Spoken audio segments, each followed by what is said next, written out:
নাবালিগ অবস্থায় যার বাচ্চা মারা যায়, ওই বাচ্চাগুলিকে আল্লাহ পাক রব্বুল আলামিন কিয়ামতের ময়দানে বাপ মার জন্য বহুত বড় সুপারিশকারী বানায়।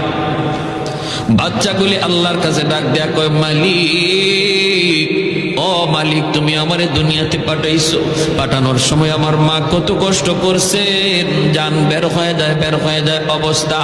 এরপরে আমি দুনিয়াতে আসলাম, এত কষ্ট আমি মাকে দিলাম, কিন্তু মার কোনো খেদমত আমি করতে পারলাম না, আমার মা ঋণ আমি শোধ করতে পারলাম না।